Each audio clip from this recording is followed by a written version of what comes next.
It's Jabari Young here at the AT&T Center for your Spurs post-game discussion right here on the Spurs Insider Podcast. And Spurs fall to the Warriors 110-97 in Game 3, and obviously it was a difficult day, difficult past few hours for the San Antonio Spurs organization, as we all know by now that Greg Popovich's wife, Erwin, died on Wednesday, and it was just a difficult time for the San Antonio Spurs to play. The entire city, the entire NBA, the entire world of sports, everybody's hearts and minds was with the Popovich family, and very difficult time to overcome for the Spurs, but still you had a game to play. As R.C. Buford, the general manager, said before, and in the morning shoot-around, they wanted to just kind of focus on basketball, as difficult as that may seem. And, it was what it was. But, it's down to now, they're down in an 0-3 hole for the Spurs. And, you just got the sense, I was standing in the middle of the locker room earlier before the game was played. And, it was a lot of people in there, a lot of cameras in there. But you just got a sense that it wasn't normal. You knew it wasn't normal. It didn't feel normal. After the game, it didn't feel normal. Still the Spurs had to overcome a difficult challenge to play the Golden State Warriors. And, I like the way they competed in the first quarter, and the first half, wasn't as bad. Even though, again, you just couldn't make shots, 7 of 33 from the three. And, shot 42% from the field. But, when you're playing the Golden State Warriors, you got to convert three-pointers. And the Spurs have yet to do that this series. They turned the ball over some, but LaMarcus Aldridge didn't have it going. He had 18 points, 6 of 10 shooting. Rudy Gay came out, and I thought he provided a big spark.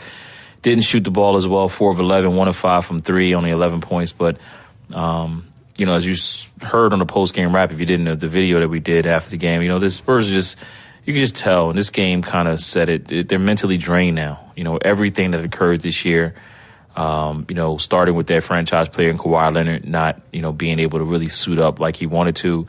And then you go to the death of ex-Spur Rasul Butler.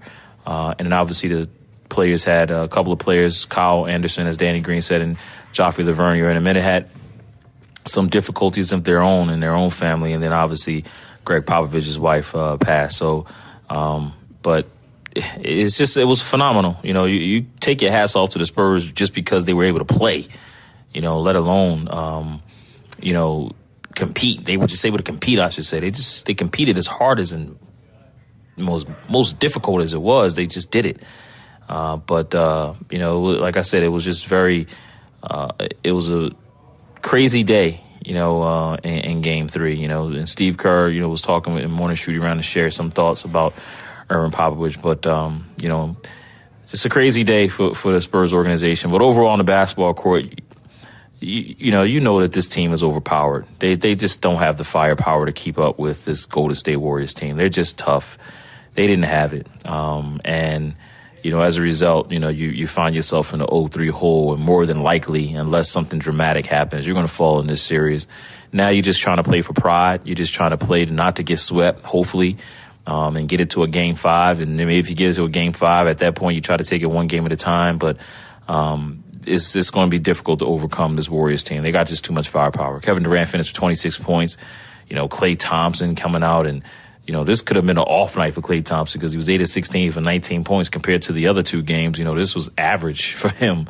But 3 of 6 from three he was. And just an overall dominant performance for Klay Thompson and the entire Warriors team. So, they finished 10 of 32 from the field and, from three-point land and was able to get it. But, after the game, a couple of players were talking and, we heard from Danny Green, who was kind of mentioning what he was going through and, the team overall. He just said it was a challenge to play this game against the Warriors in Game 3. Hearing from Danny Green, post-game sound. Wasn't easy. Wasn't easy. Everybody can kind of empathize and can imagine losing somebody so close to you for that amount of time. Very few times I got a chance to encounter her. She was amazing. She had a presence. You guys are intimidated by Pop and probably scared of him, but her presence is probably the total opposite of that. Just a joy to be around, and lighten the room up and made you smile. It made everybody feel comfortable. Pop probably makes you guys a little uncomfortable, but like I said, it's just tough, and it just puts things in perspective of how it's a basketball game. We were obviously competing and fighting, and we think it's the end of the world, we lose one, but it's a basketball game. And there's bigger things going on in life. We had a tough year. Joffrey just had his family member pass. Kyle had a family member pass. Rasul Butler earlier this year. A lot of guys knew him well, and then now Pop. So it puts things in perspective. Is as much as we want to win, but there's other things in life, bigger things that are more important. That was Danny Green again, talking about the difficulty that it was to play and this game 3 against the Golden State Warriors. And so what do you do from here? Edere Messina, the interim, not interim, assistant head coach who coached for Greg Popovich in Game 3 as he was dealing with, obviously, the death of his wife. He kind of mentioned the key phrase, he said, fighting frustration. And that was one of the things I used in the title of the post-game wrap on our video.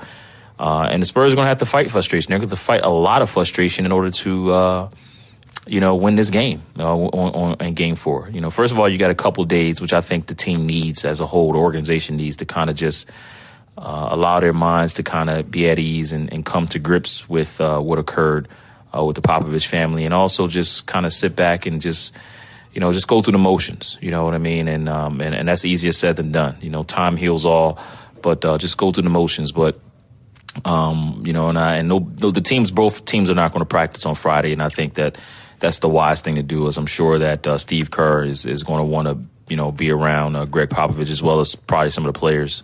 To kind of help comfort the family and as well as their head coach, their leader. So, again, where do you go from here? Fighting that frustration is going to be difficult. It's not going to be easy. But I just think you just try to get one for the fans, because your season is on the verge of concluding. So you just try to get one for the fans. You try to get one for the fans. You try to fight hard, play hard for the fans on Sunday, early game. Hope that the Golden State Warriors just come out a little sluggish. And as Draymond Green said after the Game 3, I asked him, I said, you guys, they've been up before 3-0. And let me tell you something. When you're up 3-0, closing out Game 4 is the most difficult thing, especially against a team with pride, like a team like the Spurs. Some teams, they might just say, what the hell with it. Our season's over. We're done. But you got to sense that this Golden State Warriors team is, different. And you know that they're going to come out and they're going to try to put the Spurs away. But the Spurs are going to play for pride. When I meant to say the Spurs, this Spurs team is different. Not the Golden State. This Spurs team is different. They're going to play with pride. They're going to try to come out and they're going to try to, get one. And I think you should try. Get one for the fans. Try to send them off. Because you're going to have a crazy offseason coming up. Is this Manu Ginobili's last game ever? Tony Parker, will he ever be back in a Spurs uniform again? So you just try to get one for the fans and as the players, as a team overall. And for those young guys, you try to get one for the vets who may not be back on this team next year. And then you just try to not get swept. No team wants to get swept. It leaves a bad taste in your mouth. Even if you know that this series is over and the likelihood of you winning it is difficult, you just try not to get swept. Go into the offseason, with your head held high. But at the end of the day, I think that the team overall, I don't think they should have anything to be ashamed of. It was a very difficult season, and here we are in the postseason and making it through all that adversity, throughout the season to get to this point. And then, you have to fight some more adversity as the season, is on its way to possibly concluding in Game 4. But it's still another game to be played. You never know. Miracles happen, so we'll see how it goes. But for now, the Spurs 0-3 hole, against the defending champion Golden State Warriors. You knew it wasn't going to be an easy task, but here they are, and now you got to, kind of bounce back from that. So I'm expecting this team to come out on Sunday, show some fight, show some pride, fight for the fans, fight for themselves.